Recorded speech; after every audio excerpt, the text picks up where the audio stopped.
Hello दोस्तों, आज की कहानी है सबसे बड़ा भक्त कौन। एक बार फिर देवर्षि नारद के मन में यह अभिमान पैदा हो गया कि वे ही भगवान विष्णु के सबसे बड़े भक्त हैं। वे सोचने लगे, मैं रात दिन भगवान विष्णु का गुणगान करता हूँ, फिर इस संसार में मुझसे बड़ा भक्त और कौन हो सकता है। किंतु पता नहीं श्री हरि मुझे ऐसा समझते हैं या नहीं। यह विचार कर नारद भगवान विष्णु के पास क्षीर सागर में पहुँचे और उन्हें प्रणाम किया। विष्णु जी बोले, आओ नारद, कहो कैसे आना हुआ। नारद बोले, भगवान मैं आपसे एक बात पूछने आया हूँ। भगवान विष्णु बोले, मैं तुम्हारे मन की बात जानता हूँ। नारद, फिर भी तुम्हारे मुंह से सुनना चाहता हूँ।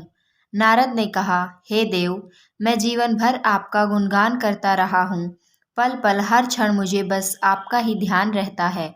आप मुझे यह बताइए कि क्या मुझसे भी बड़ा आपका कोई अन्य भक्त है संसार में। भगवान विष्णु समझ तो पहले ही गए थे कि नारद को अपनी भक्ति पर अभिमान पैदा हो गया है, किंतु अपने मन की बात छुपाकर वे बोले, नारद, इस प्रश्न के लिए तो तुम्हें मेरे साथ मृत्युलोक चलना पड़ेगा। नारद बोले, ठीक है भगवान, मैं मृत्युलोक चलने के लिए तैयार हूँ। भगवान विष्णु नारद को लेकर मृत्युलोक चल पड़े। धरती पर पहुंचकर दोनों ने किसान का भेष धारण किया और एक गांव के किनारे बनी एक झोपड़ी की ओर चल पड़े। विष्णु बोले, नारद, मेरा एक बहुत बड़ा भक्त यहाँ इस कुटिया में रहता है। आश्चर्य है, क्या मुझसे बढ़कर भी किसी की भक्ति हो सकती है। नारद के मुख से निकला, क्या वह भी मेरी तरह आपका ध्यान लगाए रहता है। आओ स्वयं ही जान लोगे, विष्णु ने कहा और उस कुटिया की ओर बढ़ गए। किसान उस समय कुटिया के बाहर अपनी गाय को बांध रहा था। उसके मुख से हरि हरि गोविंद का स्वर निकल रहा था। किसान वेशधारी विष्णु ने उसके निकट जाकर नारायण नारायण कहा तो किसान ने विनीत स्वर में पूछा, आप कहाँ से आए हैं भद्र, मेरे लिए कोई सेवा हो तो निसंकोच बताइए। किसान वेशधारी भगवान विष्णु ने कहा, हम नगर जा रहे हैं, पर अंधेरा घिरने लगा है। वन में जंगली पशुओं का डर है, इसलिए रात भर आश्रय चाहते हैं। किसान ने प्रसन्न भाव से कहा, मेरी कुटिया में आपका स्वागत है। जो रखा सूखा घर में है आपके लिए हाजिर है। भगवान ने मुझे आप लोगों की सेवा करने का अवसर दिया है, बड़ी कृपा हुई उनकी। बाहर दलान में एक खटिया पर दोनों को बिठाकर किसान अंदर गया और अपनी पत्नी से कहा, देवी, दो अतिथि आए हैं। किसान की पत्नी उस समय अपने बच्चों को भोजन परोस रही थी। धीरे से आटे का बर्तन दिखाती हुई बोली, घर में इतना सा ही आटा है और ये बच्चे और भोजन मांग रहे हैं। किसान बोला, कोई बात नहीं, हम अतिथियों को भरपेट भोजन कराएंगे। तुम बच्चों को आज कांची बनाकर पिला देना। नारद और भगवान विष्णु ने उन दोनों का सारा वार्तालाप सुना, फिर भी परीक्षा के लिए भोजन की थाली पर बैठ गए। जब दोनों भरपेट भोजन कर चुके तो नारद सोचने लगे, यह सीधा साधा गृहस्थ भगवान का सबसे बड़ा भक्त कैसे हो सकता है। उधर श्री हरि ने किसान से और भोजन लाने की फरमाइश कर दी। बोले, मेरा पेट अभी नहीं भरा, क्या और भोजन मिलेगा। किसान रसोई घर में गया और जाकर पत्नी से पूछा, कुछ और भोजन बचा है क्या। पत्नी बोली, बच्चों के लिए कांची बनाई है, बस वही शेष है। विष्णु और नारद वह भी पी गए। किसान और उसके परिवार को भूखे ही सोना पड़ा।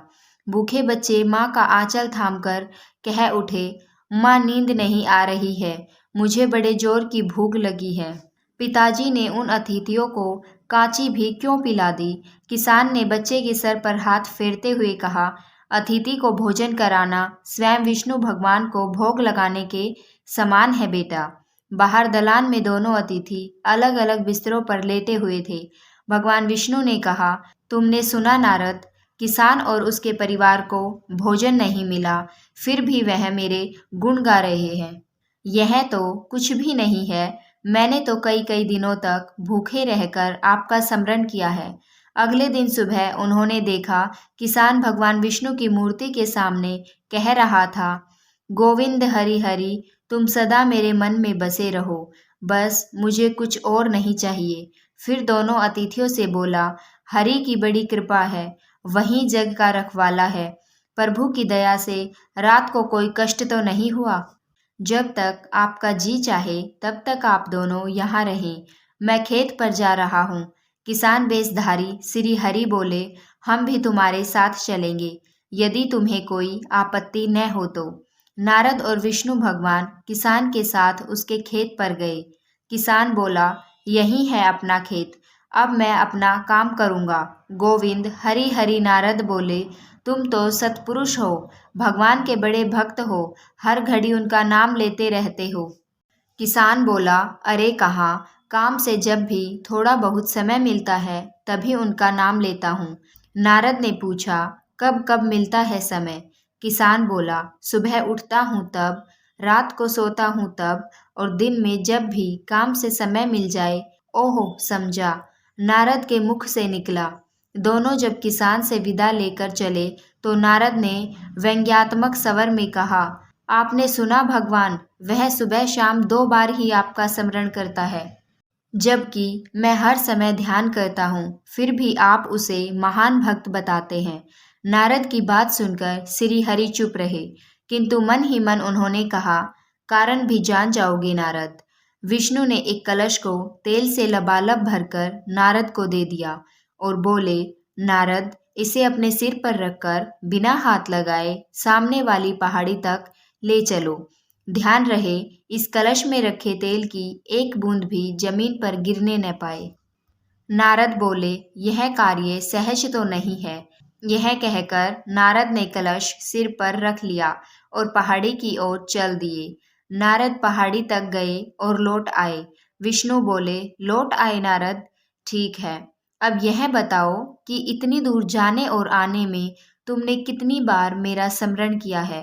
नारद बोले, एक बार भी नहीं भगवान, करता भी कैसे, मेरा सारा ध्यान तो तेल और कलश की तरफ लगा हुआ था। श्री हरि बोले, तब तुम ही सोचो, वह किसान दिन भर कठिन परिश्रम करता है, फिर भी 2-4 बार मेरा स्मरण जरूर करता है, और तुम एक बार भी मेरा स्मरण नहीं कर पाए।